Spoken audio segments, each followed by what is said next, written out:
And now for our feature presentation. This is great because on the back it actually says this film is also known as the I'll Watch It Later podcast. You ever heard of that film? And now, on with the show.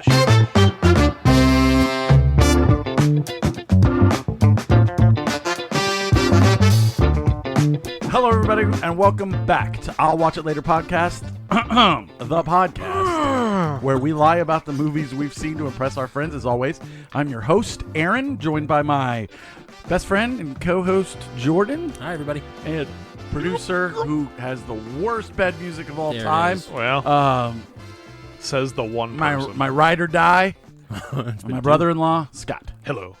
All right, so we got a lot to get into today, so let's just get into a couple programming notes at the top of the show. It is December, everybody, and when you hear this, you're like, no, Aaron, it's still fucking November, you giant fat piece of crap. It's our December. It's literally a week away. Before you hear us the next time, it will be December. So we have a lot of stuff coming up for you. Just like last year, we're going to do holiday shows, and I will be picking the first of the holiday shows after this show today. We also got the snack show coming up, which will be next week. We have me and Jordan's top 10 list, and then Scott will sit here and just go, "Yeah, guys." This is where Scott thinks of 10 movies. As well, I'll do a list based on the movies that I've seen, and also because that's what everybody's here for. That's fine. Scott's top 4. Yes. I was going to say 2, but Top 10 movies we've reviewed throughout this year. I have seen 10 movies this year, so I mean, it should be pretty good. And then we will also be doing, just like last year with Cockfighter, our special Christmas episodes that you can enjoy on Christmas Day. It will be L.A. AIDS Jabber. L.A. AIDS Jabber. I can't wait. And we will also be doing our top 10. Because nothing says Christmas like, syringes and AIDS. Well, that's why we did Cockfighter last year. It makes no sense. This makes even less sense. I've seen the trailer. This is our baby Jesus to this everybody. Is filmed on an iPhone 10. It really is. It's so... I'm so excited. Yeah, me too. So just get ready for all that stuff. This is a literal sight unseen movie. Right. Like we don't know no anything idea what's about in it. this I movie. bought it just for the show, so I don't know how I'll top that next year, but we always say that with the snack show, so here's crossing my fingers. As always, we start the show with you, Scott. It's been a week. Have you seen anything? Kind of, yes. What does that mean? How do you kind of watch something? It was more of a like He was at a Best Buy and there was something on the TV. Yeah, I was watching like the Nature Channel at Best Buy in 4K. No, I mean I did watch the Guardians of the Galaxy holiday episode. I think we all did. The holiday special, I should say, because the one thing that kind of got me is that there's not really many holiday specials anymore. Right. Growing up, that was was the kind of a point. mainstay, was that there was always some kind of a holiday special. The California Raisins holiday special. I love the Christmas one. Yes. Yes, I remember that growing up in California. It was definitely big there. Just And things like that. it was all claymation and crazy, and it was just Christmas. I'm Yeah. like, what do the I raisins mean, have to do with this? Obviously, you get like The Simpsons did theirs. You have like all the mainstays do their little holiday specials, and you don't get a lot of that anymore. At least that I know of. I mean, I don't see a lot of it. They don't I only really play them remember- on TV much anymore. No. I only remember heard it through the grapevine. No, The see, they California did. raisins. They did the whole they like did shebang, a man. Three Wise Men tale of Yeah. like the raisins and all this. It was weird. In Like it full was. claymation. Yep. And then Was it stop motion? yep. I mean, yeah. By the way, No, it was live clay, just walking Yes. did around. you know that? I'm sure you know this, but did you know this? Guillermo del Toro is making a Pinocchio movie. It That's is coming to getting the Netflix. greatest review. I It heard is. the Pure So- Cinema podcast talking about it, and they say it's fucking. It is up there, I think, in like Oscar talks for like animation. It's all stop motion. Yeah. Yeah, which they one- don't do Which anymore. I'm down because I mean, obviously, Nightmare Before Christmas being all stop motion is fantastic. Yeah, one review that I saw was this is the definitive tale of Pinocchio. Not just this year, because there was that Disney one that they released a couple months back. Kim liked No, it, and that was overall, I'm a like, little boy.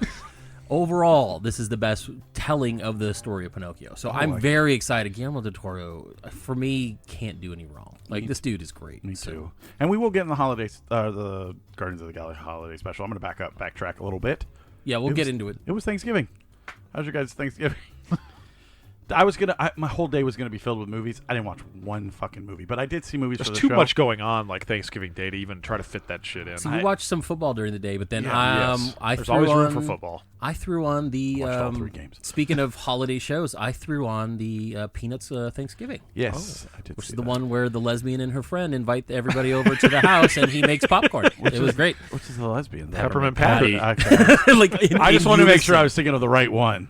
right. There's all the lesbians, in Which that is show. funny because I love the Charlie Brown, all the specials. Oh, yeah. Own it The somewhere up Thanksgiving here. one like a for 3-pack. me it just is a drag fest.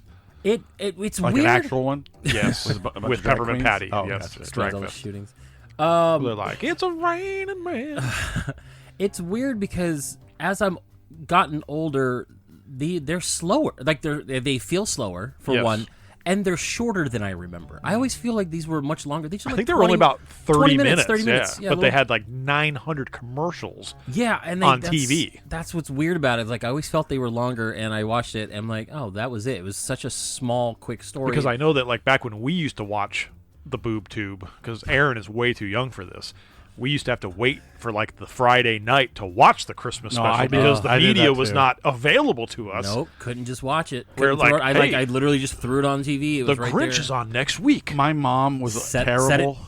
and Get ready. my dad was an awful human being. But they How you doing, Dad? They He's a terrible. He's a great paperweight. He's a terrible father. but they would let me watch the Rudolph and the Frosty. That was it though. 'Cause Those two I only? didn't. Well, I didn't. I still have yet to see. I'm Mr. Heat Miser and I'm Mr. Jesus. I'm Mr. Snow. Yeah. Can we, off topic, can we take your dad and make one of those paperweights with the scorpion in it? Yeah, sure. I think that'd be cool. That'd be great. I don't know what else to do with him. Or the the tarantula. He just sits there. So not paying Just rent. sits there. Sell them on Etsy. Just divvy them out, man. Make some money back. Oh, that'd be funny. Just it's like my dad and Harrison. All they do is just sit around and do nothing. So, All right, back to the show. anyways, go ahead, Jordan. So yeah, I watched that, and it was fun. It was fine. And then I realized next Thanksgiving, that's the meal I'm gonna make is toast, popcorn, and jelly beans. Just see who stays around. I'm like, damn it. But yeah, it was fine. I watched that. I did the same. I watched the Guardians of the Galaxy holiday special, which I knew was coming, but I lost all track of time. And then yesterday morning I woke up. I couldn't think of something to put on the TV while I was cooking breakfast. And there it was, just right there on Disney Plus. I'm like, all right, I'll pop that on and watch that. I ended up watching the other night. What was it? Pee-wee's Big Holiday. It was the Netflix movie that they did. Oh, I never saw that one. It came out in 2016. Yeah. Where the hell time go? Like I for some reason Pee-wee's I can't- Playhouse had a holiday special though too. Yeah, they do all those kinds of things like Pee-wee's Big 6 years Adventure. ago? 6 years I ago feel it like came we out. watched that like two days ago. It feel like it just came out, and I'm sitting there going, 2016 is when it showed on Netflix. I'm like, this can't be right. Like, this cannot be right. And sure enough, Joe Manganiello or whatever his name is, Yeah. he's in it. Mangelo. It was silly, a little dumb, but it was fun. Like D&D lore. yeah, that's his whole shtick. Like, hey, I've got muscles for days, and I'm a nerd. Whatever. Anyway, so I watched that. What else did I watch? Watched our movie. I watched shit. What did you watch? I'm trying to remember what I watched. Well, I was just gonna talk a little bit about the a turkey celebration. I did watch the holiday special as well, so we'll get into that in a minute. But Thanksgiving, the greatest holiday. I watched football for sure. Like I said, I meant to watch movies that day. I wanted to watch the new 4K version of Planes, Trains, and Automobiles. I heard the transfer sucks, but I heard the 54 minutes of special deleted scenes is worth whatever they're going to charge for this set. 54 minutes of deleted scenes. There was a Need it. scene that I watched real quick, online. It's like a whole nother I movie. was going to say, what is this? Is it in the movie? No, they just they don't I was add like, it back in. I was They're like, too man, lazy for that 2.5 hours of Planes, Trains, and Automobiles. shit. Longer than that. No, there was a scene where I guess he was eating something. Like John Candy was in the place eating something while smoking at the same time, and it was just, it's such a funny scene because like Steve Martin's just staring at him, being all gross, and he drops something on his shirt, and John Candy leans out, does that fat belly thing. He's like, all right, and he's about to flick it, and he sees a guy by the trash can. He goes, hey, could you move over for a second? And then he flicks it, and in one movement, it goes right in the trash can. And he goes, 2 points. And I'm just like, I gotta buy this. How does that hit the cutting room floor? Right? Like, awesome. of all the scenes, like, that's just perfect. And, like, you can see Steve Martin just, like, his face is just like, oh, God, this guy is the worst. And then, hilarity ensues. But, yeah, that's part of it. And that was, like, 2 minutes. A 2-minute scene, and there's 52 more minutes of, like, deleted stuff. I'm like, how did they get rid of any of it? Right. So who directed it? I honestly, not off the top of my head, I couldn't tell you. I I'll thought look it up as for we're going, some but reason I thought it was a John Hughes movie. it feels like a John Hughes But or a it's- Landis movie or something. It's one of those, but I it's think. not Hughes because No. after Home Alone, him and Hughes. John Hughes?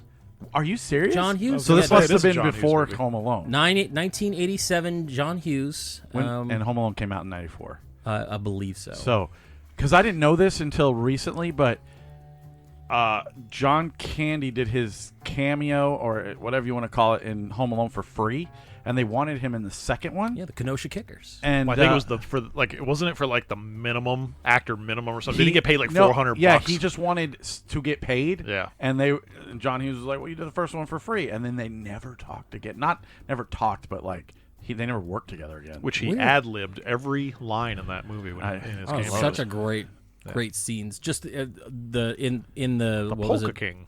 Yeah, it was the part of the Kenosha Kickers. The Polka King, and they're just they're driving in their like rental bus. Like it was like a rental. It was like a U-Haul rental U-Haul. truck. And they're all sitting in the back, and God, I love John Candy. Oh, me too. I did get to meet my hero. Yeah, he met him. Tell us Met- about how you cried into his shoulder. Kevin Smith. Oh, and let me just tell you, it was everything I could possibly want from somebody that you care about that much that doesn't know who you are. Did he slap your hand away and say, "I don't shake hands"? No. Brothers I was got going to hug. say, I was like, is it as good as when you met Eli Roth?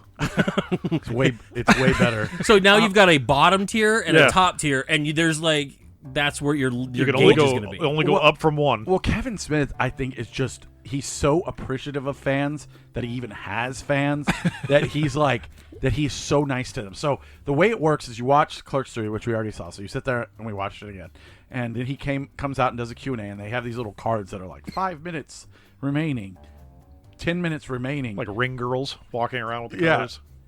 and then it will say like show's over, wrap it up, but he doesn't. He keeps going, and then they, he'll just keep talking. they're so used to it that they've created cards that say 5 minutes over, 10 minutes over, 15 minutes over. Okay, you really have to get off the stage now. Knock it off. So, like, finally the Q&A wraps up, and the VIP pack I bought included a signature from him, and then you get to talk to him. Well, they call my name because I'm part of that Kevin Smith Club online, and I go and I meet this guy. His name's DJ. He's a very nice guy. He's part of the Kevin Smith Club. He pays the absorb $2,000 a month, and to be in this like exclusive club where he gets to like meet him 4 times a year, and like it gets backstage and everything. Who would have thought there's such a thing? But he's telling me like, oh, Kevin's gonna like interview you, and I'm like, what? He's like, yeah, you're gonna be on his podcast. I'm like, this is fucking insane. And this followed with so many messages to the group chat. Guys, I'm going to be on Kevin Smith's podcast. Of course, first thing we're like, plug the show. Well, it doesn't. So Plug the show. So this guy doesn't go into great detail about how it works, but what Yeah. he does is pull you in a room and he asks you, where are you from? Like, and that's it. That's the only question he asks you. And Wow. then- yeah. Where are And, you from? Would you like to see and my... he says, this is the convenience tour, blah, blah, blah. I'm in Phoenix, Arizona. These guys are all from here, and, wherever you are. But it wasn't a big deal, but so we're all standing in this room. He comes out high as shit, which is, to be expected? yeah. And he's just like, hey, guys. He's hugging us all, giving us. And I'm just like, and I did start crying. And he's like, are you okay? And I was like, You okay, and I grown-ass was man like- with gray hair? And I said to him, I said, oh, man, you don't understand. I've always wanted to meet you. Like, you're just like, it's Hold on. I said, it's Tarantino and you. What are you wearing when you meet him? The I big want you Clerks to jersey. describe this. So I was wearing Geek Jerseys has a partnership with Kevin Smith, and they did an exclusive Clerks jersey. And I got it extra big just to be like him. Which I showed it to Kim, and she's like, "Holy crap, dude! Like you look way bigger in that jersey than you actually." I wanted to are." bring Like, that It's up. a king-size sheet. Because I don't want to be the asshole that says like, "Oh my God, you look big." It wasn't that you look big. It's just I think he's lost so much weight. Yeah. And he's short. Like he's Yeah. a short dude. The picture you sent, the pictures that you sent, you were so excited. You sent all these pictures. You look 10 times bigger than him.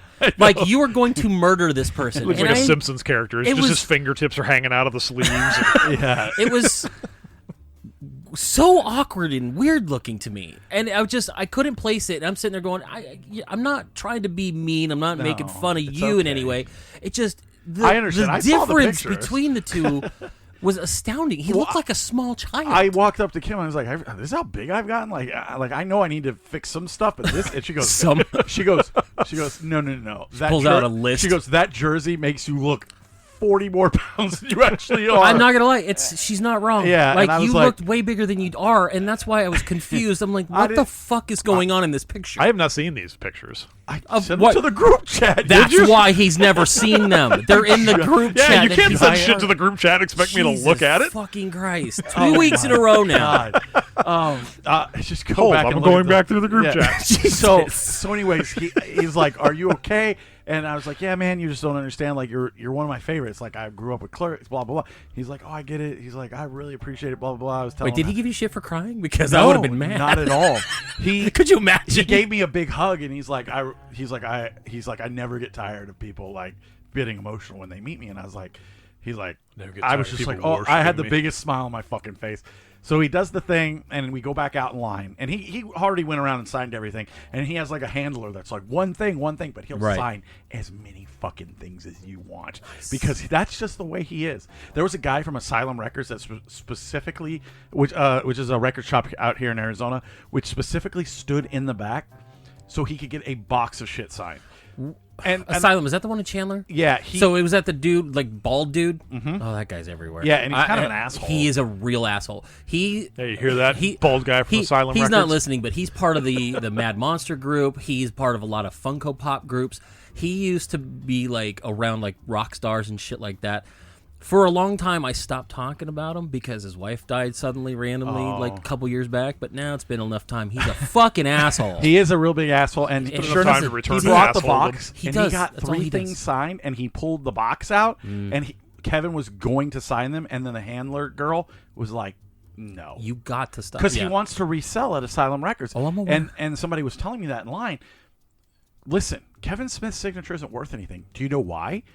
He will sign whatever the fuck you want. Yeah. So we go in there. So finally, I get my one-on-one time with Where we're Kevin. going to get Aaron's new debut tattoo in a second. He's going to lift his shirt and it's going to be Kevin's signature I across wish. his chest. No, but I get my one-on-one time with him, and I was just like, I didn't know what to say because I had a million things to say. And you see the pictures; he does the like cute thing, and he's just hugging me, and I was just like, oh, I saw. You Red look like a State. leg lamp. Thank you. telling you, man.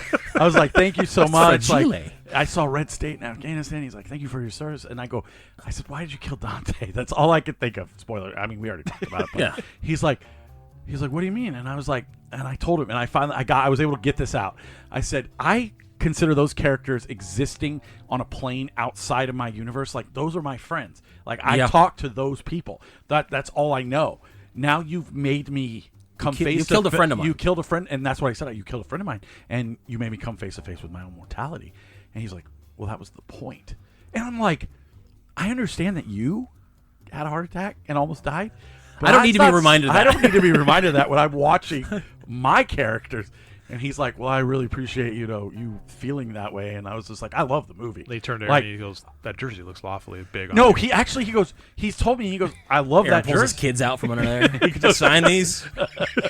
He goes, I love that jersey. And I said, yeah, everybody online was bitching about it. And I said, I'm going to buy this motherfucker and rock it. And he's like, I love that. Give me another big hug. And I was skipping to my car the whole I thought, time. like, you guys, like, you had sent so many pictures, and it was different poses from him. I'm like, you guys took prom photos. Yeah, we really like, did. legit, like, there's a corsage on your wrist, and he's Dude, taking you I to the loved prom. it, man. Like I said, I've known the bottom of the barrel Eli Roth, and I've known the top. And if every celebrity interaction was like Kevin Smith, the world would be a much better place. God That guy forbid he just- ever meets Quentin. Well, there's Tarantino. some people out there that God. actually appreciate their stardom. And I get it. And he's doing the same thing like Quentin Tarantino. He bought a fucking Theater. theater out in Jersey called Smod Castle, and He's like doing film school type thing. He just did a Q&A with George R.R. Martin. Yeah, I saw that. Like 3 weeks ago. And they're doing a Russo brothers Q&A coming up, and I would just Like if I was a celebrity, I would be like Andrew Dice Clay is on TikTok. Oh yeah, Dude, have you watched his shit? Yeah, it's it fucking hilarious. cracks me I just up. sent something to Eric and everybody this morning about it because he was in an airport. He's just like, hey, you guys want my autograph? You want my autograph? Yeah, you were saying something back there, and then it's like these ladies are like, They're just who like, the fuck are we you? don't know who you are. It's the best bit.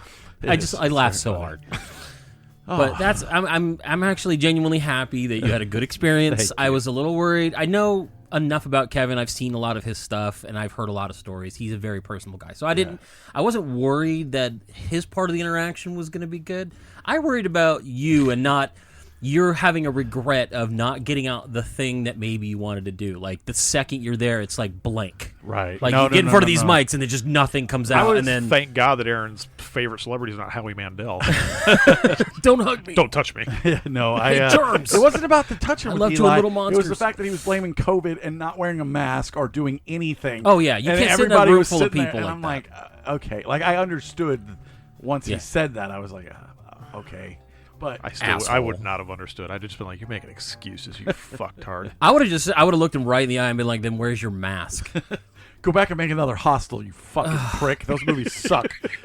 God, didn't he make Hostel and then like 10 years later remade the movie he made? I thought it was Hostel too. No, it was just Hostel. He made another version of Hostel. What? But it was the same movie. And then he did Knock Knock with Keanu Reeves I liked and that movie. It was okay.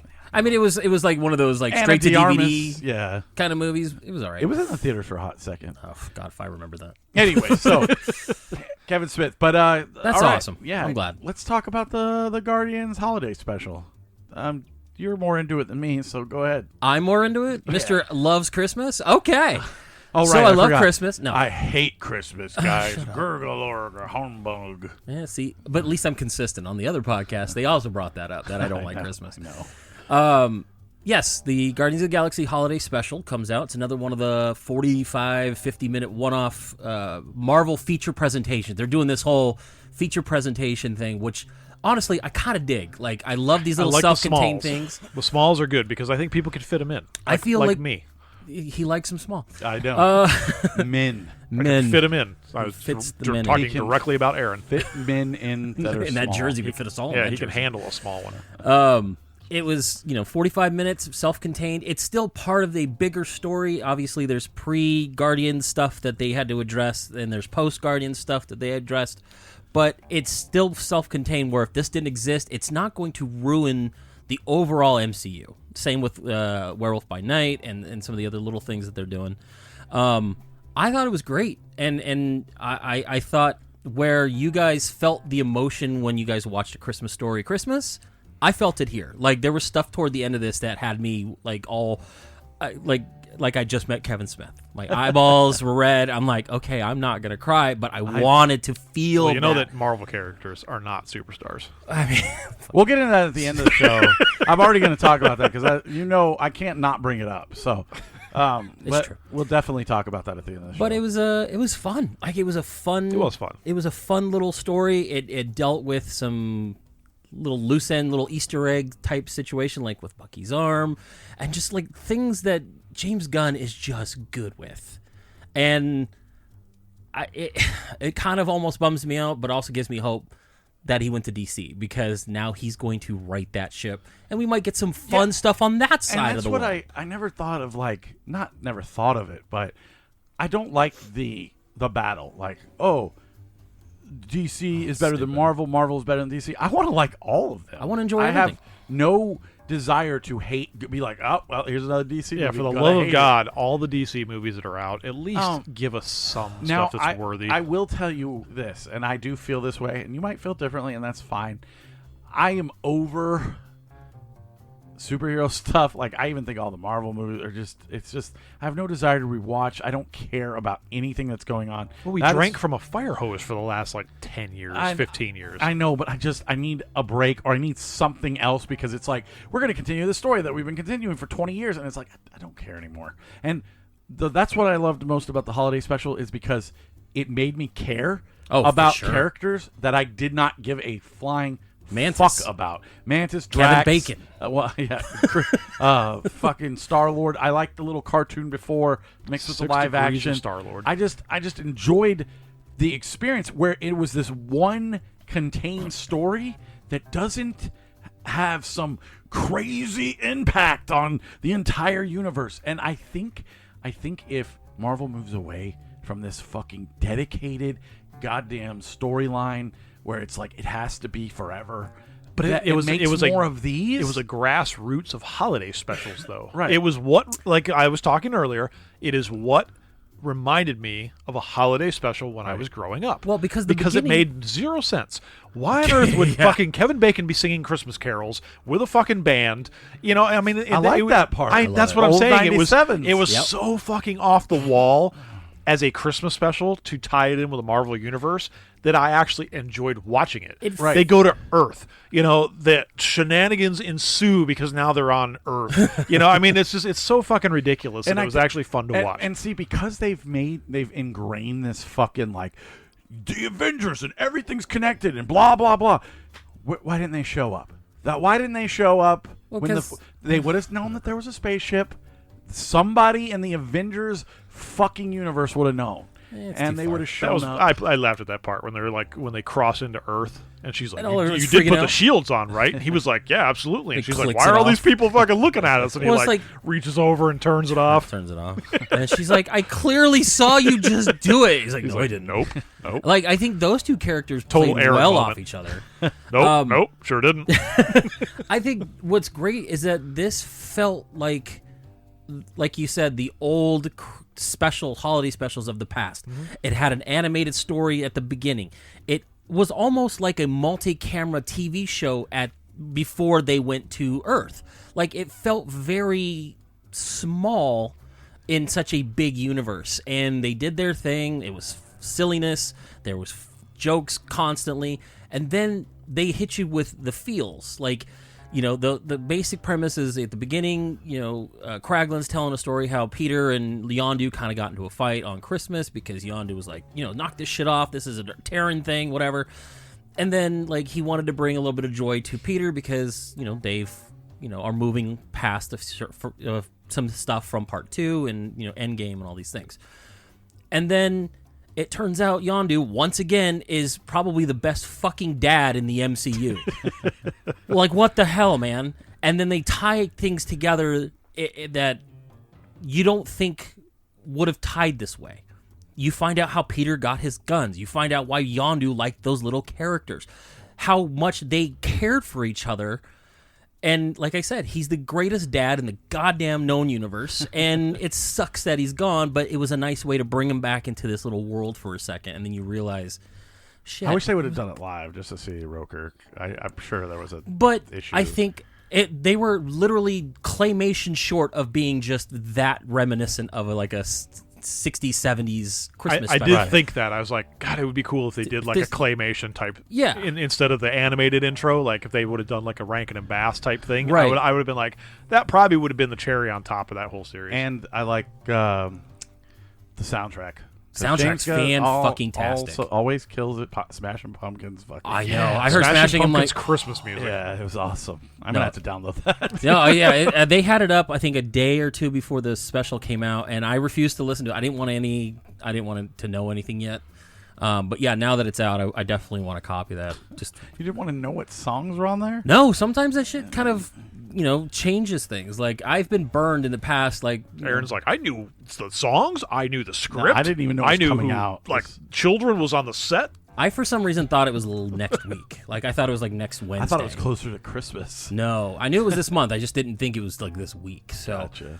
But yeah, it was really good, and like I said, you know, they're gift giving at the end, and you find out stuff, and then, you know, spoiler alert, if you don't want to know anything about it, you want to watch it, turn it off, go watch it. You know, you find out that, you know, Mantis is Peter's sister because of ego. It makes sense. You knew that in the second one. People, well, they never touch on it. It was alluded to. You know, they don't really talk about it, but you know. If you think about it, if he's the father of all these crazy aliens and he kept Mantis, he kept Peter, obviously they're related in that way. Half siblings, whatever. but they never really talk about it. So they go into it, and it's like, oh, I'm your sister. It's like, oh, that's the greatest gift ever. And it's such like a heartwarming like little story, and it's just, you get to see the gift giving at the end. Kevin Bacon has to save Christmas. It's so fucking good. Like, it was way better than I thought it would be. And I really hope they keep doing these little 1 hour feature presentations. Me too. Like, I love the shows. Stop doing the shows. I like the shows. But yeah, you're the only one. Please. It's you. And it's just me. The end. That's it. 24,000 people on IMDb say otherwise. 89%. Hey guys, joining here. I love She-Hulk. Please give me more. I like She-Hulk. It wasn't terrible. Like, there Yes, were it parts was. that I hated, but there were stuff that I thought was fun. But this is good. I like this a lot. And for someone who doesn't like a ton of Christmas movies and holiday movies, because I think they're formulaic, this was still followed a formula, but they did it in a fun way, and I liked it. The only thing that was weird to me was Groot. It looked like a Teenage dude, Groot? I teenage like that. Groot, like he like gained weight. He looked like Vin gained Diesel. weight a little Fucking bit. creatine or something. And I couldn't tell if it was a dude in a suit or it was all digital. It was weird. But I thought everything that they did in this was actually really funny. Like the whole Kevin Bacon in a box thing with no air holes and shit. Like, everything was great. Kevin Bacon did his music. I love I like it. how Kevin Bacon just kind of embraced his Kevin Bacon. His Kevin Bacon-ness. 6 degrees of Yes. Kevin Bacon. That's even easier. I know. If he was in something in the MCU, You're Yeah. connected to fucking everybody. I think we go to like 4 degrees in Kevin Bacon No, now. at this point, you just got to connect him to Hitler or something. Like, you have to go really I'm far sure back. You could. But yeah, I thought it was fun. That was all you watched? I watched some TV show stuff. Nothing too crazy. The week of the holiday was rough because like I was trying to get a lot of work done and trying to get stuff done. Emery was here Tuesday. We were gonna watch Disenchanted, but we never got around to it. We just kind of hung out, played games, and then Thanksgiving was just a blur. Like like I said, I watched the holiday special, and then Friday I watched a few things, watched our movie. But next week I'm sure I'll be watching a lot of stuff. With the holiday week, everything just was rushed, and I just didn't have time to really sit down and enjoy something. Gotcha. Playing a lot of video games. I get it. So, as I always say, this is my favorite time of year. Anytime between November and January, you get all the big Oscar push, and here's no exception. I was able to go and check out The Fabelmans and Glass Onion and Knives Out Tale. I will tell you this right now: The Fabelmans is spectacular. It's a movie about Steven Spielberg, and there's nothing to spoil. It's a movie about Steven Spielberg where he uses a pseudonym. It's about his relationship with his mother and his father and Seth Rogen, because Seth Rogen plays Seth Rogen in everything. But Hey, Steven Spielberg. well, his name is like Sam Fabelman in this, and like I said, it's about his life. It even shows like the meeting with John Ford that Steven Spielberg had right before he became a humongous Hollywood director, before he made like Close Encounters and all that stuff. If you're not into movies, you're gonna fucking hate this movie because it's 2 hours and 30 minutes. It's all family drama, and it's dude coming into his own and learning how to make movies. Who is in and, this movie? For people that don't know about it. So the only names you would recognize are Paul Dano and Michelle Williams. Don't know who the kid is. Haven't even looked him up. And that's it. Michelle Williams plays his mom. Paul Dano plays his dad.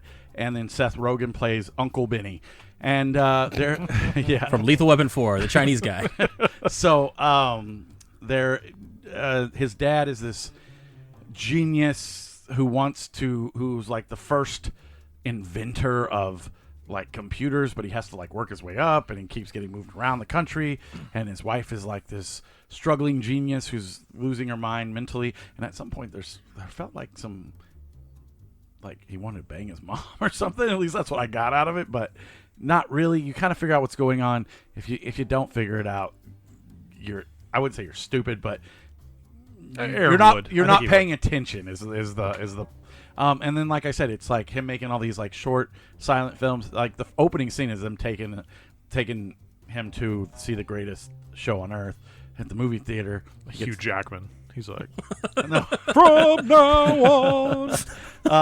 I loved it. I probably would say Michelle Williams will get some kind of supporting actress, and if she doesn't win it, I don't I don't know what's going on. I don't know what else is up for supporting actress right now, but she was incredible in it, and she's losing her mind throughout the entire movie, and it's very, very good. But it's long, and that's the part where I wanted to say, like, if you're not a fan of this type of like movie, sad thing is, because it's an Oscar film, I'm gonna probably have to watch it. You're not going to enjoy it that much. Now, maybe you guys will because you watch it at home with your phones and everything and only pay half attention. But I was in the movie theater. I turned everything on silent, and I felt the entire 2.5 hours. It felt like 5 hours.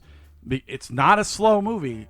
Everything in it is interesting, but it feels But you don't have explosions long. to break Yeah. the moments up. It's Like Wakanda Forever was right. longer than this, and it felt longer. Yeah. So And- yes, I understand that. Real quick, David Lynch is in this movie. Yeah, he John Ford. plays John Ford. Judd And- Hirsch was telling everybody about his son David and how he's trying to get the aliens away from everybody. Yeah, Seth Rogen's in it, Michelle Williams, but that is pretty much it for like notable names. There's a few other people that I recognize. The reason but I didn't say the David Lynch thing is because it's kind of a surprise cameo at the end, but I mean, if you go on IMDb, you see it. So Crystal the monkey. yeah, there's a monkey in There's it. a monkey in it. Yep. Like I recognize a few of these people, but if I say a name, like I'd be like Connor Trenier. Oh yeah, Who the Is yeah. that Trevor? It's Phil. Okay. Phil. Phil. Greg Grunberg is in this. Yeah, that kid. So J.J. Abrams. Yep. Probably has him in here. But yeah. Oh yeah, he's the guy at the end who's like, I have a show coming out called Hogan's Heroes. I think it's gonna be good. Dumb.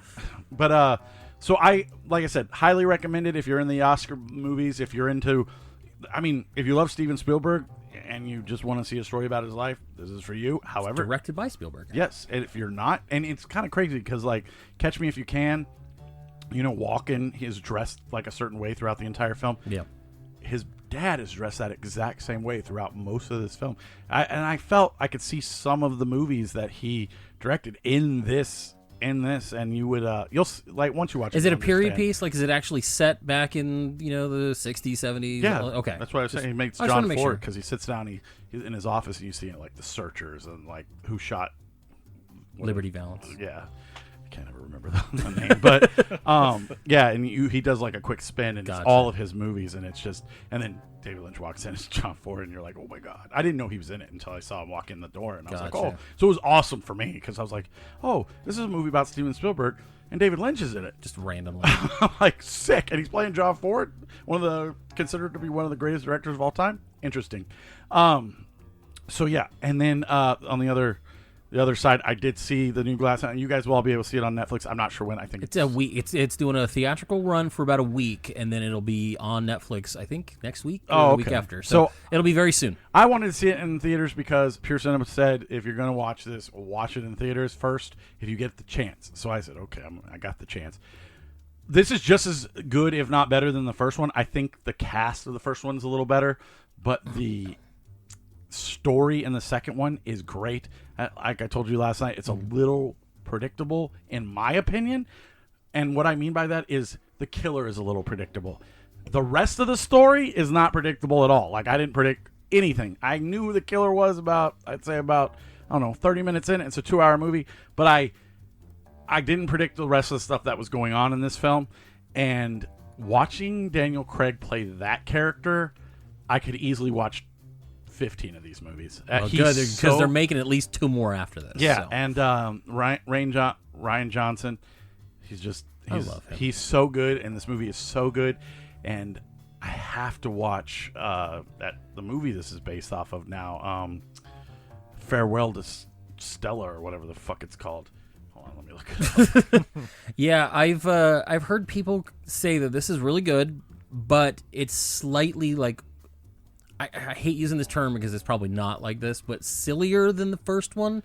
Someone said it's almost Scooby-Doo-esque, where It it's is. kind of like, okay, but it's really good. Yeah. So, like, the story is told well enough to ignore some of the I won't even say, like, slapstick, but, like, the just the more ha-ha comedic parts of it that probably don't usually fit, but it's kind of neat. I would agree with that. A lot of the characters are super over the top. This takes place right around the beginning of the pandemic. Everybody's wearing masks, and it's like a whole thing, and everyone's in lockdown, so they're going to a private island, and some of the characters are really over the top. Like, without giving anything away, Batista plays like a Twitch streamer who's just like a roided out freak of nature who's like really stupid, but he's funny in it. And I actually really like him as an actor. Like, I'm stoked to see Knock at the Door or whatever, even though M. Night Shyamalan There's a is screening of that this Wednesday.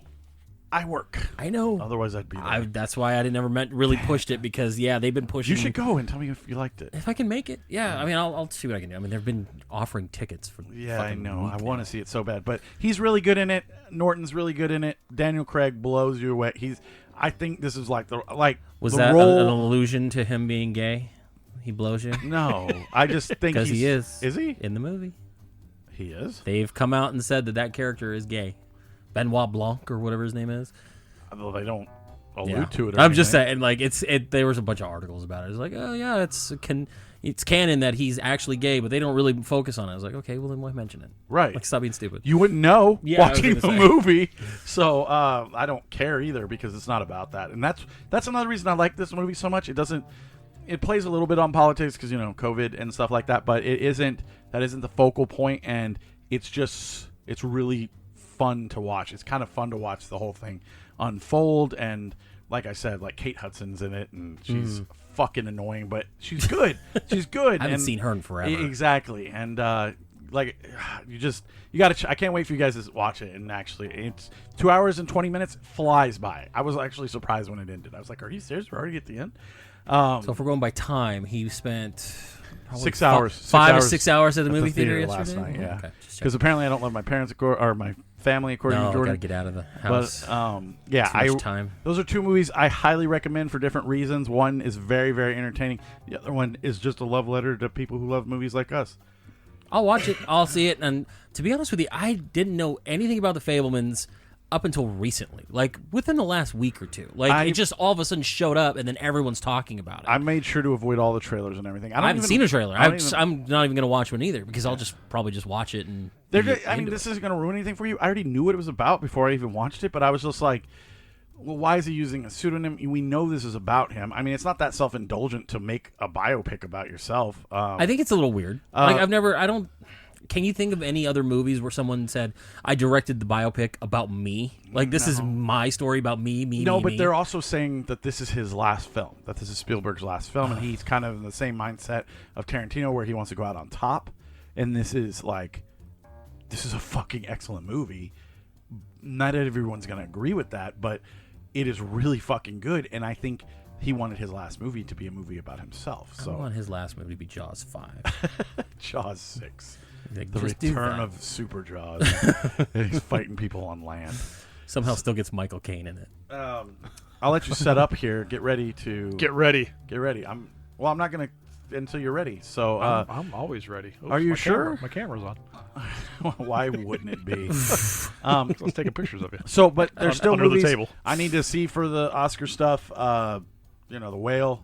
I need to see that. Oh, yeah. I finally saw a trailer for it last night. Like I said, I try to I've been avoiding actively trailer for that one. avoid trailers, but it actually looks pretty fun. It kind of looks almost like a fantasy movie. Really? Have you seen it? The trailer, no. I know of the movie. I know who's in it. I know the lives premise. Like on a beach or something, and it all looks like it's shot in like a hazy filter or something. I don't know. Interesting. It is interesting. And then there's a movie coming out with Gerard Butler called Plane. Oh my god! He crashes. Oscar and contender. It's his job Him to and Mike save Coulter. all the people. Then Liam Neeson comes rolling in. Hey, this is my movie. It felt like Liam Neeson turned this down, and they went to Gerard. No, Butler. he was too busy making a train movie where there was wolves that kidnapped his daughter. It was just one of the. Oh God! Like what happened?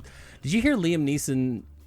I think he's going to be doing a comedy next. Like he wants to do like a comedy, like 1,000 Ways to Die in the West, which underrated. By the way, that's on HBO. I just saw that the other day. Have you and ever seen it? I have. It was a long time ago when it first came out. So funny. I was scrolling through and was looking at stuff, adding things to my list to watch. Like there's a documentary called Automat that I want to watch, and a bunch of other things. And I saw that. I'm like, God, I haven't seen that in forever.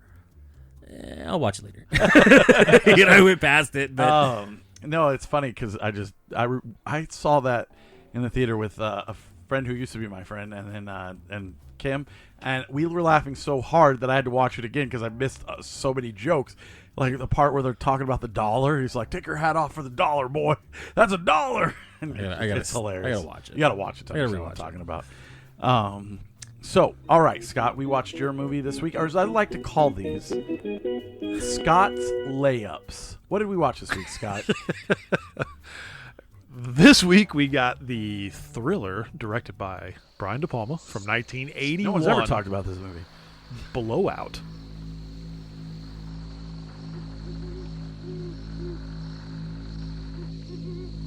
It began with a sound that no one was ever supposed to hear.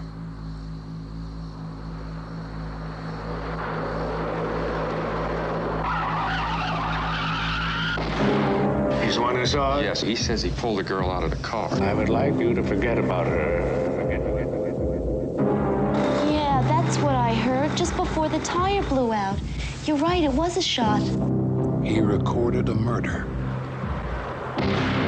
they say never happened.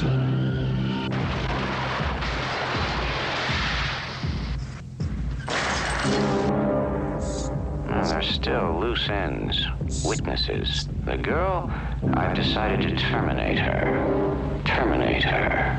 Terminate her.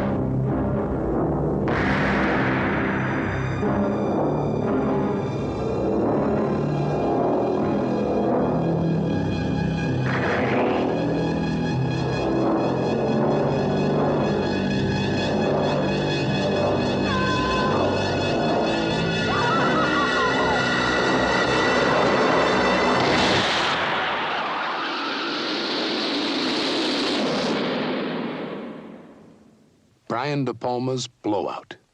Now you hear it. Now you don't.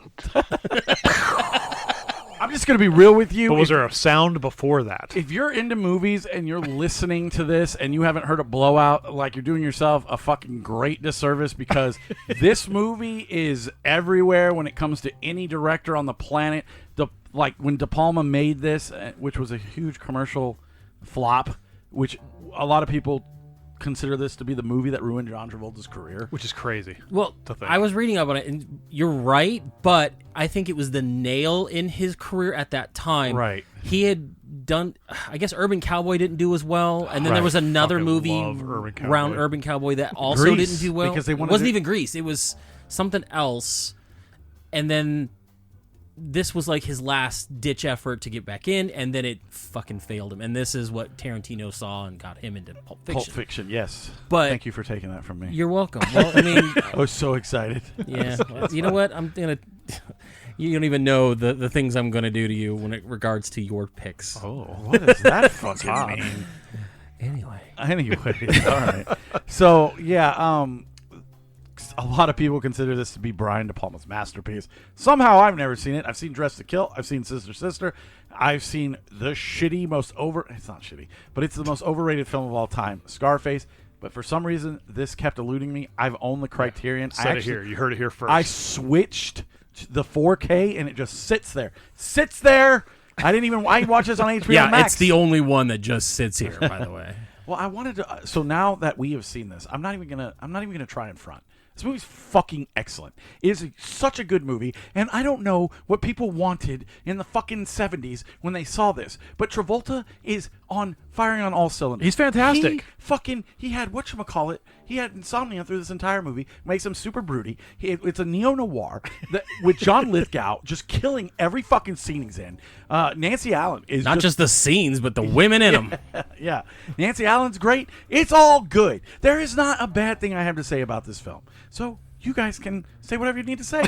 This movie sucked. I'm just kidding. That's fine. Aaron has spoken. No, I hate when you get to pick this type of stuff. Not that I hate that you pick it, because this is what the show was made for. This is why I built the show. So here's what we discussed. Together. We discussed this earlier, and Aaron was just I hate that you fucking picked this movie because it's just such a fucking layup, dude. And I said, dude, you have to understand, I didn't even know about this film until I started looking up movies that people were like, because I start Googling stuff, and I'm like, movies like that people enjoy, and I just start putting two and two together. I start getting a list of things. I mean, Used Cars was on that list, that we had talked about last week. Blowout kept popping up. I'm gonna be honest, I'd never fucking heard of this film. I didn't even know John Travolta was in this fucking film. Here's the thing. it's a layup if I do it. It's a layup if you do it because we know about these things. Right. It's a fucking shot in the dark. I know. Much like the premise of this movie. If this guy picks it. So I can't say it's a layup because it's not like he's like, well, I got this fucking masterpiece that I'm going to wow the group with. This guy's throwing darts at a list, and it's like, well, I guess blowouts this week. Don't give him more credit than he deserves. But it feels so disingenuous because it's like, well, I heard about this thing. Here's your Paul Schrader film. Here's your Martin Scorsese film. Here's your fucking Brian De Palma film. And it's like, oh yeah, you mean all the movies that literally shape the directors of today? But the funny thing is that nobody at this table We've has never seen it. That's our problem then. Then you know what? Don't be mad at him for picking the layup. Be mad at us for not fucking watching. I'm not mad. It's just, we're picking fucking Hal Ashby movies and fucking what's his face. I can't think of it right now. I'm too busy ranting in my mind. But I'm just saying, yeah, dude, we get, that's the one thing about this show that I don't know what to do because this movie has been talked about in nauseum with some of the greatest directors ever. This has inspired so many people. It's inspired Tarantino, Spielberg. It's inspired everyone that you could possibly think of when it comes to their films. And De Palma, writes this movie off. He's like, I don't know, it's fine. He's just trying to make commercial successful movies because he wants to keep doing movies. And he said that. He said, I made movies so I can keep making movies. And so I want them to be good. When this failed, I guess it fucked with him or something. But this movie is really good and people just didn't watch it. And like I said, Travolta is so fucking good in this movie. Right down to the last scene. And I've heard this film talked about so many times. And when I watched it, wasn't anything like what I've heard about. Right? I was the same way. Yeah. I watched it, I'm like, this is nothing like I heard described. Right. It's almost like a political thriller. It's definitely neo-noir. It plays on the themes of JFK's assassination. Right. And cover-ups and conspiracy. It is completely different than what I thought it was. I thought it was someone got... there was a crime that happened, and now he's got to help solve the crime. Right. No, this is a fucking cover-up movie. Yeah, there's a lot going on in this layers. movie, but it's so cohesive on the way it's presented. Right, and he used to be a cop, and he would, this guy got his fucking shit burned, which apparently... happened. Yeah, and that's where you got the idea for this. Mm-hmm. And, because going through this movie, Travolta he's a sound effects artist, and he's gathering sounds for his movies. So everything he uses is duct taped and stuff. So I was like, oh, it's like he's on our show. But, it's when he was in the car and he's plugging all this shit in, I'm thinking, oh, that's our California fucking no trip. shit, right? There's so many wires on the dashboard of that car when he was wiring up the guy to do police work. They're like, hey, I helped wire these guys. And then they do a shot where they're showing the little tiny microphone on the guy's chest. And as they pan down, this thing is like a 1950 supercomputer on his hip. Yes. I'm like, how do you hide that shit? It's like shit? a fax machine. It's like a fucking fax machine. Oh, my God. The only thing I think threw me off a little bit in this movie, and I got to go back and rewatch it, was Lithgow killing the wrong people. And he was going after Nancy Allen's character. So he was doing it to make it look. So he was setting up a serial killer situation. A serial killer situation. Okay. I may have missed that. I know he had alluded to it later, I'm going to kill her and make it seem like a series of prostitute killings or whatever. Because he was going after her, he didn't want to go after her and just kill her. I just thought he started killing other prostitutes, so that by the time they killed her, it didn't look like a big rash of murders. But the one that he kills before Nancy Allen, spoiler. Looked just like Nancy Allen. I think he might have thought it was her. I think it. Yeah, that's why I thought it was he fucked up, and then he just kept fucking up. No, because he got the other girl in the bathroom, right? And I'm just sitting there going, because he did. Is he just not good at his job? He did mention that he wanted this whole serial killer thing. Yeah, Travolta and I caught that part. I just called that other girl, that other prostitute. Didn't he call her? I don't know. It seemed like everybody in this movie knew each other. Right.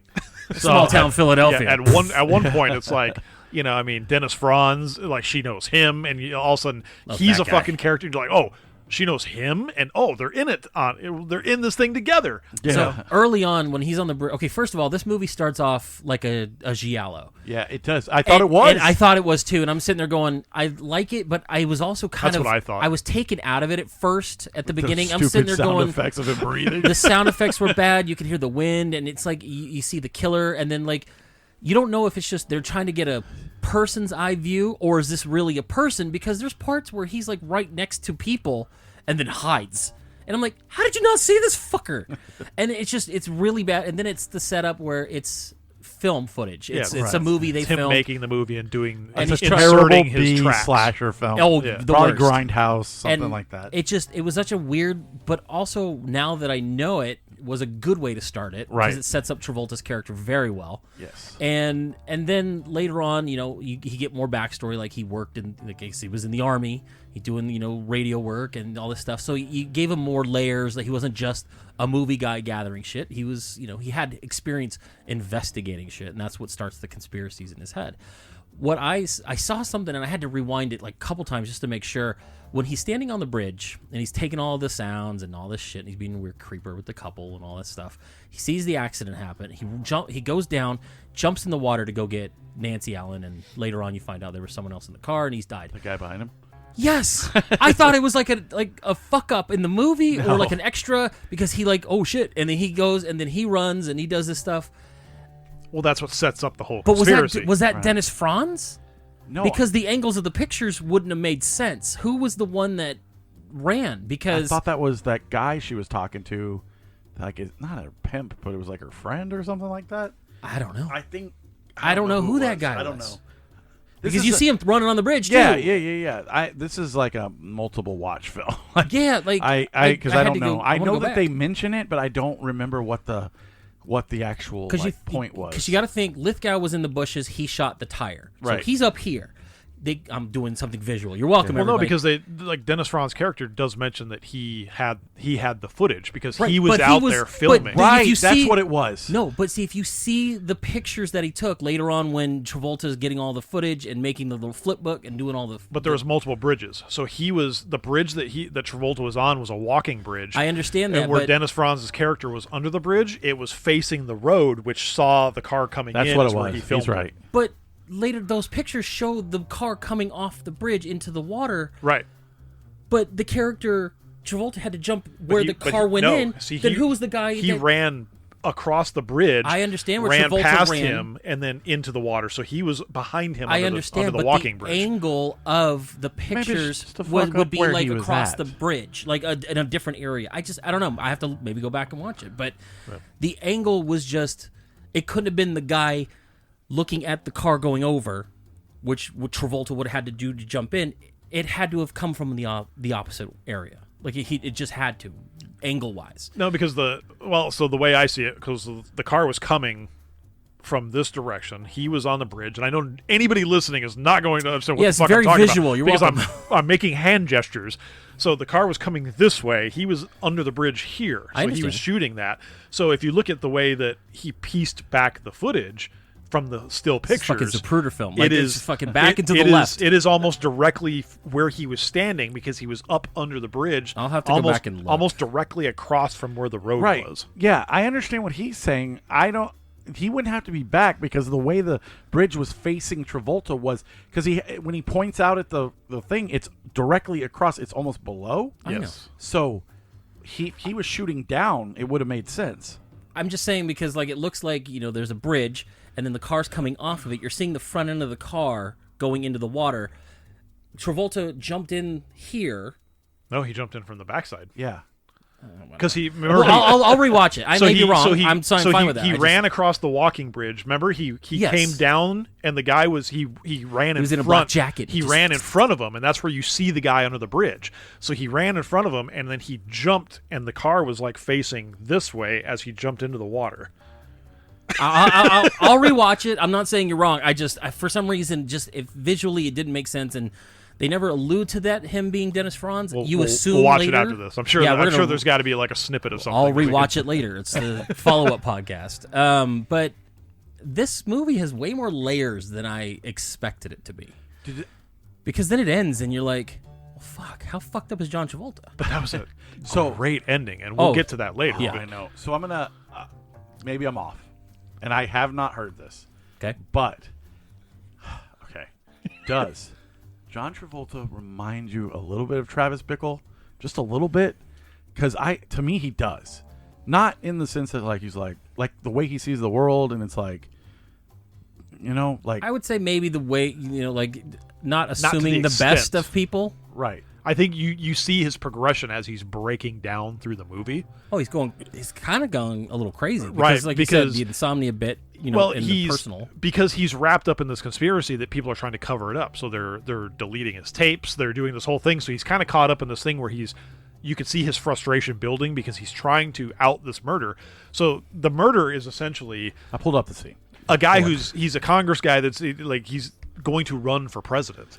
Right. And he's this big, immensely popular guy. We'll come to find out he's in this car with this prostitute, and they're trying to blackmail him. Right. And they weren't expecting the car to go off the bridge at that point. Yeah. Well, I think the idea was just to get him in that bad situation. John Lithgow took it slightly a little too far, shot the tire out, which is what gives the movie its title, Blowout. The tire was supposed to blow out. didn't know that. But but the sound guy, he hears the extra layer, the shot, because when you hear the shot, the tire blows out at the same I time. missed it. No, I it's, know, we'll it's go coming back. right now. Oh, so here. Watch. Here we're watching. Okay, we're okay, watching we're him run watching it. across the. All right, guys. He's running across the bridge. That's right. He jumps off. Jumps off. Didn't look?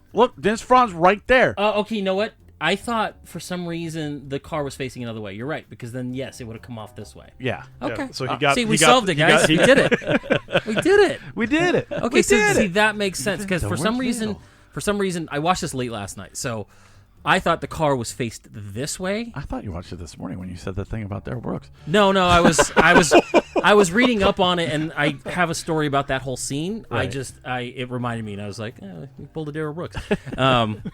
Okay, so yeah, we figured it out. Hey, I was wrong.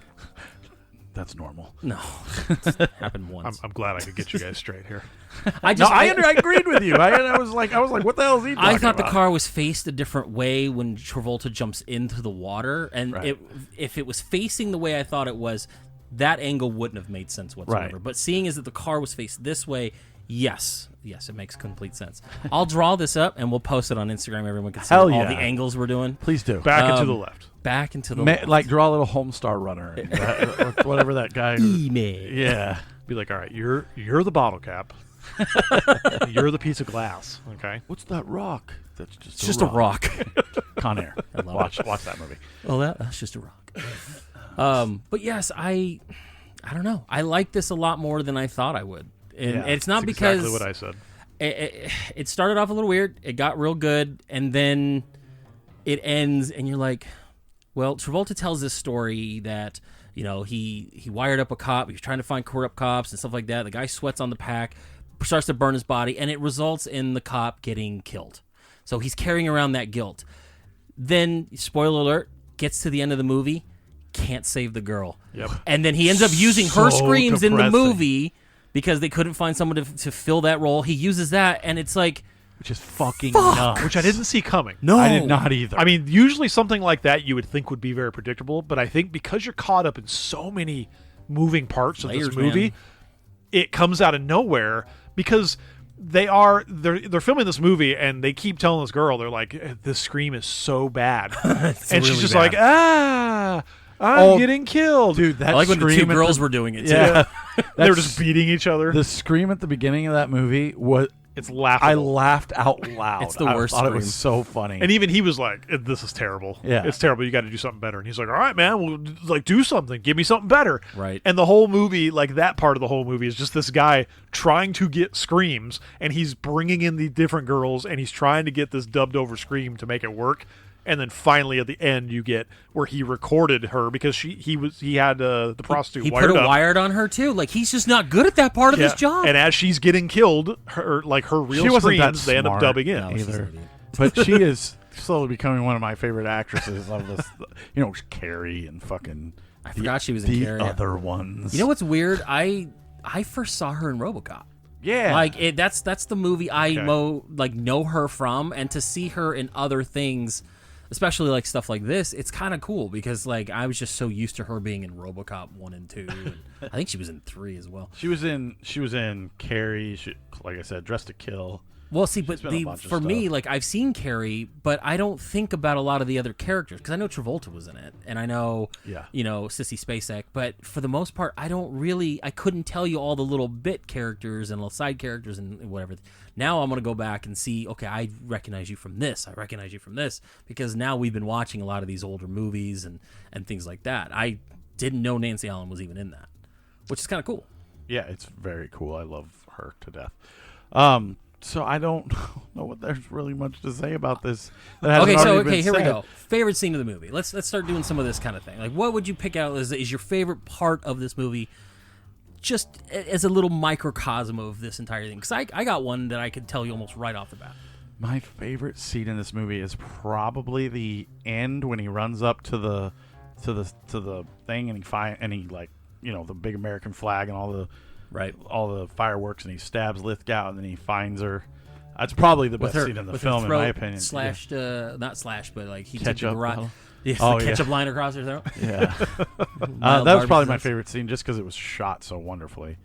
Mine would be when he's starting to put things together, starting to piece things together, and he cuts out all the pictures from the magazine, and he creates this little flip book, and then he like starts taking pictures of it, and he kind of makes this like weird like 8mm film to line up with his sound to clue it all together. I loved that part of it, that MacGyvering of the pictures into a film to line up with what he was doing to pinpoint the exact moment. Maybe even the pictures where he could see, it was shot. Like, the tire was shot. And what sucks is that no matter how much he does to try to prove that, no one believes him. I mean, you get maybe the news guy saying, well, tell your story. We'll put you on the air. It never happens because the tapes get erased or no one believes him. Dude, it was a depressing movie, and that's why I meant with him the whole time. Like, the whole Travis Bickle thing, he's kind of slowly going insane. He's like, he can't get anything right. And it's just like, he's on this downward spiral, and like even shows up at the end when he's just closing his ears when he hears the screams. And it's I'm not gonna lie, I'd watch a sequel just with John Travolta, just doing something. I honestly because I'm pretty sure he kills himself. I'm not joking. He would have to, right? Like he left that screening of the footage that they had, and he's like, yeah, that was a good scream, and then he goes out. The last like probably 30 seconds of the movie is probably his best acting in that movie. Oof. Because he's sitting there dragging on that cigarette, and you could see the angst and the anguish in his face. And then when he hears that scream and he almost like cringes, and then he takes a puff of that cigarette again, and then it's like the movie's done, and I'm like, fuck, man. Did you like how he's smoking a cigarette in the hospital? Yes. That's the first thing I thought of. I was like, lighten up the entire way. You could do that back then. Just walking through the hospital, just puffing out, man. This man didn't stop smoking the entire movie. Chain Smokey McGee over there. Yeah, so we talked about that scene, the Darrow Brooks part. Well, so there's a part where through a parade. John Lithgow gets Nancy Allen, and he's kind of leading her somewhere, and so Travolta's character is trying to get to her. So he's driving down the streets of Philadelphia, and he's going crazy. He's going over sidewalks. He's going down the street. He's driving through parades of people. Haha, Darrow Brooks. We get it. That scene had to be filmed twice. They got the best cut of that movie. They were so excited. They had the footage in like a U-Haul truck or with somebody. That somebody stopped at a diner, left the car unlocked. It was a Dunkin' Donuts. It was a Dunkin' Donuts, you're right. And the car got stolen. Jeez. Complete wash. Gone. Footage gone. Never recovered. No one's ever found it again. It's gone. They had to get another cinematographer because the other one wasn't available. Spent another $750,000 to refilm. $750,000. Now, that's back then, millions of dollars now, but they had to refilm that entire car chase sequence. How insane is that? That was like thousands of extras. That was principal photography. They flew in cameras from Norway for helicopter rigs. They did all this shit. They lost the footage. How fucking insane is that shit? I wonder if the studio was furious. I wonder how he even got it approved. Because usually they just be like, hey, we lost it. Nope, we spent this much money. We're not. Film another scene. We're not doing the chase anymore. Scrap it. Or put him on a bus. Yep. And John Travolta took public transit through the cities of Philadelphia at 40 miles an hour. Yeah, it's just nuts, like some of this stuff. I guess when Travolta was cast, they were gonna get Olivia Newton. The studios wanted Olivia Newton-John to play on that popularity. Refused. Yeah, De Palma was like, fuck off. Yeah, and I love that about De Palma. Might have been an overkill. I guess De Palma's always been like a big The outsider type. Yeah, like I said, he's only wanted to make movies that were good so he could make more movies. He even told, I guess, Tarantino at the premiere of Reservoir Dogs, or Tarantino told his wife, or Tarantino told De Palma's wife at the premiere of Reservoir Dogs, oh, your husband's going to hate my movie. There's too much talking in it. And, I mean, you could see that here that, John Travolta doesn't have a lot to say, but, and there's He not. does well. It's probably one of my It's my favorite Travolta performance besides Pulp Fiction. I was going to say Pulp Fiction. You get the silliness of like Face Off and Broken Arrow, but this I would say is acting wise is probably one of my top two. I mean, it's no Pulp Fiction. Boy in the Bubble, or whatever. Urban Cowboy. Or when he's trying to get. Still haven't seen it. It's one of my favorite movies. Saturday Night Fever. I want to watch that one where him and Jamie Lee Curtis are thrusting in the air still. I gotta watch that Physical or whatever. What's it called? It's called Perfect. Perfect. Is that what it's called? Yeah, I always see the GIF. They're just thrusting the air with their crotches. It was sexual or something. I don't know. That. That's how I feel. Follow me. But yeah, I highly enjoyed it. Good pick, Scott. Yeah. You're a real fucking Boom shakalaka. He's on fire. What'd you give it, Scott? It's called Perfect. Okay. Maybe we'll pick it. Well, it's got a 19% on Rotten Tomatoes. Ooh, I'm even happier about that. I said this earlier. I was really going into this expecting to probably not like this movie because of all the hype that comes behind it. I was like, okay, this is not going to be a movie for me. This is going to be one of those like movies that just misses me completely. That there's either going to be too much talking. There's going to be some like weird like noir thing that I'm like, oh, I'm going to find super boring as hell. Noir just means dark. It just means it's well, that's what I'm saying. It's like it's going to be dark. It's going to be something that I'm just going to be like, all those things fucking boring. This movie I enjoyed way more than what I was anticipating, and I loved everything leading up to the ending. I thought the ending was perfect because it was one of those where you didn't see it coming. It hit you really quick, and you're like, oh, this makes total sense in the grand scheme of things. To me, I'm gonna get. I don't know if I could go perfect, dude, but it's a 4.5. Okay, that's fine. So here's what I'll say. I know I've given things on the show this year a 5, and that's fine. And you've picked a lot of good movies, and not according to Jordan because he hates Afterlife or whatever it's called, After Hours, which I think is awesome. Fucking Taxi Driver is a staple and a movie I could probably watch 1,000,000 times. Out of all the movies we've watched this year, this is probably my favorite film, and I am gonna give it a 5 because it is so rewatchable. It's so good seeing these people in their prime doing what they're doing. The whole, like you said, with the flip book and the sound editing and just the tormented soul of Travolta. I mean, it's literally the best I've ever seen him. Pre Pulp Fiction. I can't believe people in 1981 didn't latch onto this. And like I said, or like you said, Face Off and stuff. I love those movies. But when I see a movie and this dude is fucking giving it to me, I'm like, holy give it to me, shit, daddy, dude. This is crazy. And all I want to do now is take that 4K of Blowout, throw it into that disc player out there, and watch every supplement on that disc. And I just, De Palma's a fucking genius. And I don't know how else to explain. This movie is incredibly good. If you have not watched Blowout and you're like us and you've just been waiting, just fucking watch it. Because I guarantee it's an hour and 47 minutes. It's not going to take up your whole day. It's going to fucking... It moves pretty quick, too. And it does. And the story is insane. It obviously appeals to everybody because, the moviegoers, yeah, it appeals to people like me that are just looking for, a good movie to watch. It is. It's, it kind of hits all buttons. It's insanely interesting. It's insanely, well-directed. You just got to see it. Some of the shots in this are fucking great. So, I'm not trying to... go crazy, but it is, to me, it is a 5. It's what I'm looking for in a 5 out of 5 movie. What about you, Jordan? I'm gonna give it a 4. It's great. It's a good movie. I don't have any real major issues with it. There are some scenes where 3.5. Like it's almost like De Palma smeared Vaseline on the lens where Travolta looks out of frame. There's the scene where they're I don't know, are they in a hotel room? Yeah, it was blurry. really blurry. Yeah, I did notice that. but it didn't detract from the movie. Like, I will rewatch this movie. It was good. There's enough layers to this where it's like if I rewatch it again, I might catch something different.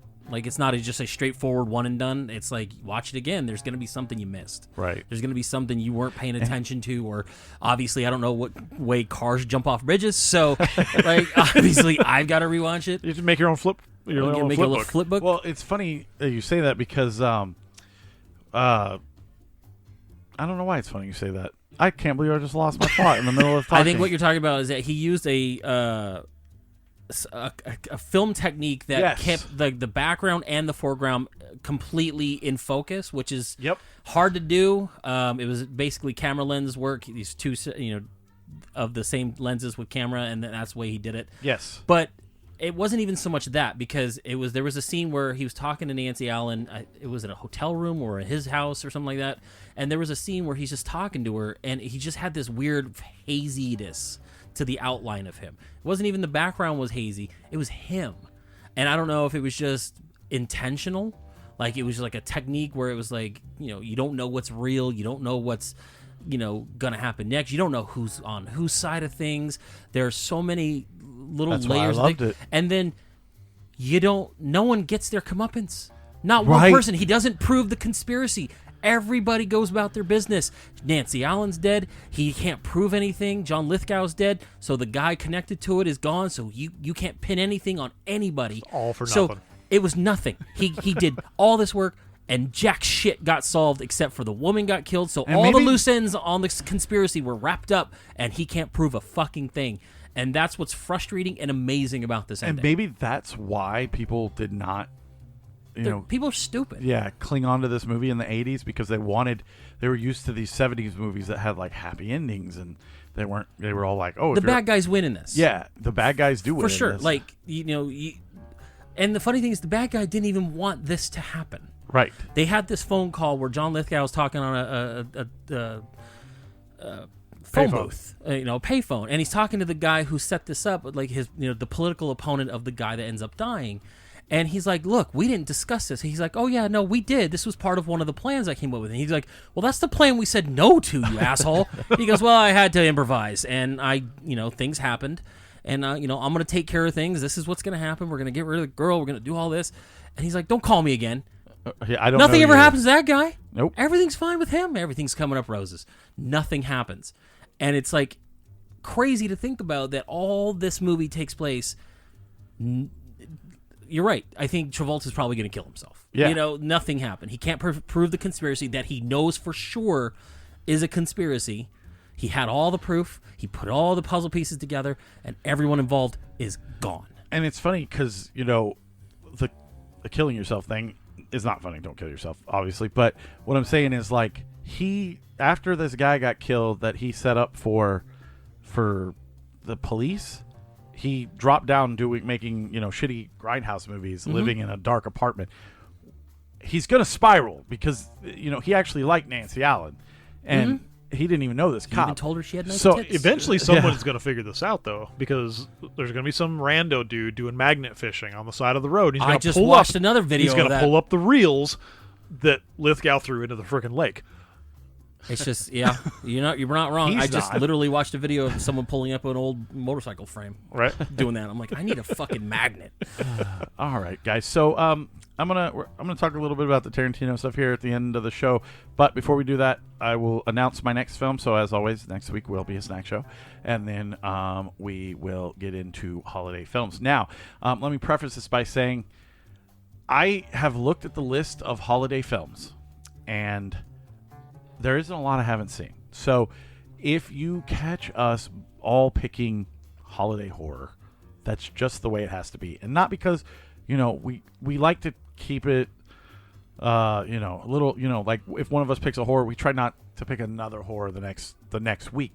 However, there's just not a lot. There's not a lot. Like there's tons of Christmas movies, but I'm not not going into the Hallmark stuff. That's a fucking that's a that's a subgenre of its own. Like we could pick too many of those films. Maybe we need to do that. Just pick like the highest ranked Hallmark movie. I am going to pick a very grindhouse 70s. I don't even plan on liking this film. Oh, that's a good start. I like this where this is but going. I have heard enough about this. Selling me. It was very hard to find until this year. You should be able to find it. I was going to say, is this something I'm going to have to pay $3.99? No, you shouldn't. It's $2.99. You won't get the HD version. No, I own it. So if you absolutely need to, come over. If you find your way over, Scott. Yeah. I was told that he went to movies because you're always over here. So that's not why I went to movies. I'm kidding. It's just... Oh, so there's no one in this you've ever heard of. Nice. There's it's directed by a guy named Edmund Perdome. Paul Perdome, famous restaurateur. It stars Edmund Perdome, Alan Lake, Derek Ford, Dick Randall. Is this a porn movie? Jerry Sundquist, only if it's a gay porn movie. Belinda Main. Jag Handy. And it is called Don't Open Till Christmas. Present from the people who brought you Friday the 13th. Now comes Don't Open Till Christmas. A homicidal maniac is loose at Christmas. His target is Santa Claus. No one dressed as Santa Claus is safe. His death toys are a spear, a gun, an open razor, a dagger, or a garrote. Execution by any means. Don't open till Christmas. Don't open till Christmas with special guest star Carolyn Monroe.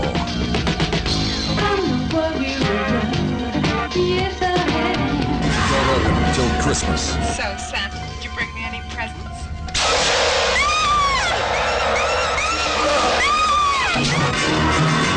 Don't open till Christmas. If you do, you may not see in the new year. Now, the one good thing I will say about this is it's an hour and 26 minutes long. Tight. Okay. So it's a very tight 80 minutes slasher like film. And 6 minutes are credits, so 80 minutes. This came out in 15 minutes of just boobs. 1984, which is 3 years after Blowout, so no way it's as good. But yeah, this I've heard about this movie a ton. They've played it at the Dubev. That I've never seen it. Clearly, I don't think anybody has. But this movie was very hard to find until recently, and a lot of the people that said they have seen it say that it's very enjoyable. So we'll find out, I guess, on the first episode of the holiday I'll Watch It Later podcast. Now, with that said, I want to get into some of this Tarantino stuff. So, Tarantino has been doing the circuit, doing cinema speculation, and of course, because the news cycle is slow, they asked him questions about the biggest movies in America, which are Marvel movies. So we have to go down this road again. And I just wanted to address it here because you're going to see it all over the thing. First, he said, if you don't like the use of the N-word in my films, go watch something else, which I completely agree with. Those movies were made during different times. Django Unchained is one of the best movies ever made. So if you don't like it, please fuck off. And I'm talking to all the actors and actresses who have to come with their fucking shields and be like, oh, we're for the people and all that shit. And I know I'm biased because I love Tarantino. I get it. No, I agree 100% though. I think make movies. I don't think you need to apologize for anything. I think sometimes things can be controversial. You can put things in movies that don't appeal to everybody and that may be hurtful. But you know what? If you do them within the context of the movie, then you know what? You're just going to have to get over it. And when it comes to art, you don't tell another artist what color to use or what paintbrush to use. You just judge the finished product. And if you want to stop watching Tarantino movies because he uses that word, then that's your prerogative. Ain't nobody going to stop you. But you're not going to take away from how good his old movies are. And if you don't like the use of the word N-word on this podcast, you're welcome. Scott edits every one of them out. That's the one thing I do edit. It's the only thing he edits. He'll fuck up the bed music, but he takes out at least 13 references to the N-word. You're welcome. What do you think, Jordan? I know you're super woke. No, I think there's room. Like, he's not He's not intentionally coming out and just making a 2-hour movie of someone just yelling that word in someone's face. Right. You know what I mean? Like, there is context. There is... Oh, my wife thinks so.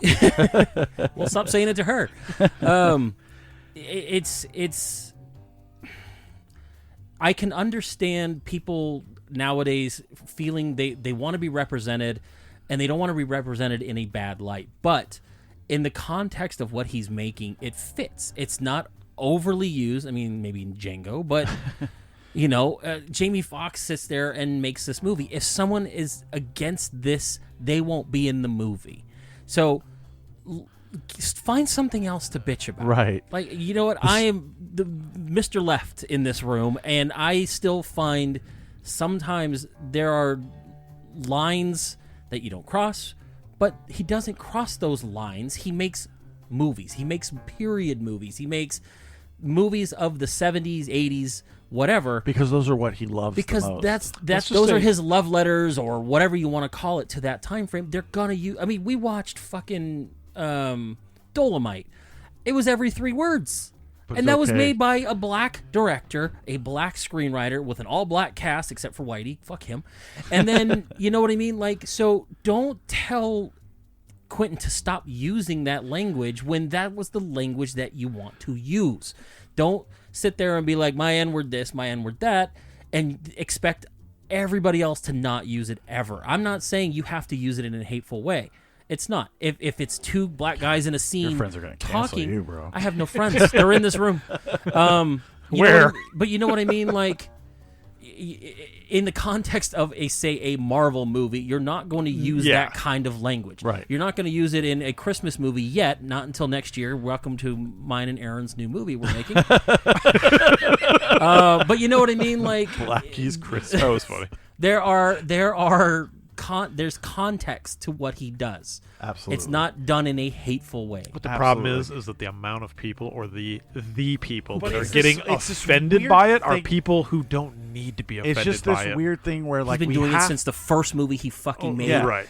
What makes you think he's changing for you? And he's won Academy Awards. He's built a brand off of it. And I'm not saying that he's built a brand off that word. I'm just saying he's one of the greatest directors of all time. You can argue that point all you want, but he's up there. He's in the conversation. He's no Ron Howard. Yeah, sorry. I just see Lee Daniels. I mean, dude, go make The Paperboy again. Like, nobody likes your shit. You're doing Black Wonder Years on fucking Disney Plus. Nobody watches that, dude. Oh, I forgot that was out. I'm just saying, like, and I don't want to come off disingenuous, like, well, you're white, so what? Your opinion doesn't matter. But my opinion is, you're coming after somebody who literally, like, he does more for the film community than I'm not gonna lie, he probably does more for the black community. Yeah. Because Pam Grier, her career was done, and he Yes. made Jackie Brown. And she was a household name. Him and Robert Rodriguez bring actors back from the 70s I mean, and he's the 80s. worked with Samuel L. Jackson in almost every movie he's ever done. But if you know Tarantino, that's what his influences are. Just because he has a lighter skin tone doesn't mean that he can't. The man's fucking translucent. Right? Trust Doesn't me. mean doesn't mean he can't be influenced by blaxploitation or black culture. Some of my favorite movies are blaxploitation and movies. his favorite movies are blaxploitation. Exactly. And here's the other thing. So then we got old Shang-Chi himself, Simu Liu, coming out and talking about Scorsese and Tarantino and those movies. First off, he's way off the mark. Well, when he brings race into it at all. Bring it back into context, because it was talking partly about how Tarantino says actors nowadays aren't what they used to be. Which is you're not going to go see 1,000,000% true. I agree, Well, but he's I saying also that think in context, the ones that do the Marvel movies aren't considered to be You aren't superstar going to actors. see Simu Liu No. if he's starring in the remake of Blowout or whatever you want to say. Could you imagine? Whatever. He's Nancy Allen's character. No, he would have to Can't be kill the the Asian star. guy. That's what I'm saying. He's the star power. I know. So I guarantee you make a movie with him as the main focal point, that movie bombs. Because you know what? Nobody knows who that is. They know Shang-Chi. They see the Marvel banner. They're going to see it. That's why I think Tarantino's right about that. And I don't think that that's necessarily a bad thing. No. And I just think that it's true. It's the way it's the way that film is progressing. People, it's the same thing with sports. People don't watch sports anymore for the team. Name 5 basketball players and the teams they play on. Right. Like some people. I mean, don't Scott. No, I can't do that. But you know what I mean? Like, I can do that. People know the team, but they don't know who's on the team. Exactly. I love the Coyotes. I can't name 5 people right now. Well, that's what I'm saying. Because, the people are interchangeable. I think the internet and the way things are now has changed how we view cinema. Right. And whether you like them or you don't like them, you've got your superhero movies, you've got other movies. I mean, there's room for everything. I think what Tarantino was saying is that, back in the 40s, they made, 5 movies, and there was no media. There was no big thing. There were big Hollywood premieres. There were the rags. And then you would know these characters, these people were stars. Yes. Now, who fucking cares? Right. And it's not, and nobody's saying that Chris Evans isn't a movie star, because I saw Chris Evans movies before he was Captain America. And I didn't see Cell Phone. I did. Fucking We love watched it. it here, but I saw it before that. I saw it in theaters. Me too. But you weren't going to the theater because Chris Evans was in the movie. No. You were just going because it looked like an interesting movie. Perfect score. I mean, This is an example movie? of people picking their side, though, because you have the people that love the Marvel movies and are going to get super offended when people shit on that. And then you get the Tarantino people, or the people like the ones that I'm sitting in the room with, who really like cinema and film and will get upset when I say that I don't like something. I'm not going to go as far as most 3.5. people and say, "Oh, I hate Marvel film." Blah blah blah. No, There's I'm a getting place for I'm getting everything. tired of them, as we all are. But my thing is, I don't know. Fuck, man, I always lose my train of thought. It's dementia. No, it's setting in early. I mean, he's got a CPAP. It's the back dementia coming through the CPAP. No, but but what my He thing was born is in the dark. Well, thank you. CPAP machine. No, but what I'm trying to say is, like, you get these people that are such like, oh no, Marvel is everything, and they're the way that the Westerns became back in the day, where Westerns were so integrated into the culture, like everything was a Western. It was a People just machine. You just trim them out. Tired of them, and now they all connect, and everybody wants to be a part of them. And I get it, but it's the same thing. You weren't going to see the Searchers for John Ford. You were going to see it because John Wayne was in it, and it's not like that with the Marvel films. Oh yeah, they're making another Captain America. Do you care? Do you think I care if Chris Evans is in it? No, I'm going to go see Captain America. I'm going to go see the movie. I don't care who's playing. But here's the thing: do you think people are going to see New World Order because Evans isn't Captain America? I don't think anyone's going to. I think people are just going to go watch it. Exactly. They're just going to go watch it. says the words Marvel Captain presents America, Captain America. Right, and that's where I agree with Tarantino as well. I think the age of the act, like the draw of the actor, because I think it ended pretty much in the 90s when you had like the Tom Hanks movie, the Tom Cruise movie, those kind of actors where you'd be like, I'll go see the new Tom Hanks flick. Or I'll even, at this point, even directors, like, I'll go see the new Spielberg flick. Do you think anyone's going to go really see the Fabelmans? Nope. No, they're not. Although I could probably tell you my that theater there was is sold a out. Marvel. So. There is a Marvel that I think did have that aspect of an actor. Is well, when with Iron Robert Man Downey came Jr. out with yeah, Robert Downey at the Jr. beginning. Yes. At the beginning, absolutely. Right. But that was it. But I guarantee if tomorrow they came out and said we're replacing Chris Pratt, the same people who were already going to see Guardians of the Galaxy are going to go see the next Guardians of the Galaxy. Those people are all plug and play. That's why they're doing what they're doing now, because they're all like, we're done. And they know you're still going to go. Ironheart, that's your new Iron Man. Ugh. I guarantee, she's going to get her own movie and everyone's going to go see it. Here's my thing. Was Downey Jr. really the draw for that movie, though? No, because it was he the fact that it was he Iron was coming Man. off of all his He was his coming off all the troubles. controversies, and I think he was a big. I think he was a big name. I don't think that was the draw, though. Like, I really don't. But was Iron Man? I guess think here's that the was a thing: was sleeper Iron because- Man really like No, that the movie- kickoff point of like this is how we want I to start think it these looked superhero cool. movies? Everyone knew it was directed by Jon Favreau, which he'd done Elf like 2 years prior, something like that. And I think people were just excited. I think Iron Man was not like, when I consider Marvel characters, Iron Man is not one that I consider like super high. Oh no, he's not top tier, and that But was to why this become worked. Is that the they first one to come out? You stop talking over Jordan. Oh no, I'm just saying like that's the reason why that worked, is that they didn't do the Superman, they didn't do Batman, they didn't do the heavy hitter. They brought out Iron Man. No one cared about Iron Man, right? And it's just a huge hit. Like, it was neat looking, it was fun. It did look It cool. was fun. It combined comedy and it combined action, and it was I thought neat. There was no one better to play Iron Man than somebody who lived a life like Iron Man. He was at the top of his game, and then he got a bunch of drugs and alcohol, and then he became Iron Man, which, the same story. So, Yeah, I don't know, man. I just want to address it because everybody who listens to this show, if you listen to this show, I'm a huge fan of Tarantino. It's never come up. I'm going to come and defend him. And you know what? If he was wrong, I would honestly say he was wrong. But I think the people reacting to Tarantino are more wrong because Tarantino no longer has anything to prove. He could come out tomorrow and say, you know what, guys, I'm not going to do a 10th film. I loved Once Upon a Time in Hollywood, so we're done. And his movies would still live in the word is pantheon. The one pantheon you like using. of the world, and they'd still be considered masterpieces, and nothing could ever be taken away from that. But he wrote a TV show. I guess he's doing 8 episodes of a TV show next year. I'm hoping to God it's Bounty Law. I was going to say, is it Bounty Law? He just said I wrote a TV show. He didn't say what it was. God, I hope that's been kicked Law. around for a while now. So I just wanted to address it real quick here. If you disagree, you should write us at watchitlaterpodcast@gmail.com. We can talk about it on the show. You're not going to, but you should. watchitlaterpodcast@gmail.com if you want to get in touch with us. And so next week is the snack show. Yeah. We've got like 2 things. Yep. It's going to be the shortest snack show we've ever had. We'll figure it out. And we ate some of them already. It's just plain old chocolate chip cookies. Wait for from Safeway. Next week's snack show is regular snacks you've already had that we still enjoy. Reese's peanut butter cups. Yeah. I've got something. Oh God, I'm not going to give it away, but Jesus, we have to open sold it out everywhere. By the way, you're welcome. We are opening it in here. the kitchen. In here. In the kitchen, and we'll cut it in your bathroom. We're all going to stand in That's there. fine. Yep. The We're going to leave it sitting That's out. where it belongs. let it heat up before we open it. Yeah, I got to figure out how we want to present that. Honestly, like I don't know how to cook that, or if it cooks, or you don't. I will take a You don't big have to bite. cook it. Oh, I know. If it's like the original, I don't think you have to. I don't think enough. you have to, That's but enough. you can cook the original. Shush. Hey, stop talking over Jordan. No, seriously, stop. All right. I'm Aaron. I'm Jordan. And Scott. Stop talking over me, Scott. Big gulps, huh? See you later. Bye, See guys. you later. Bye.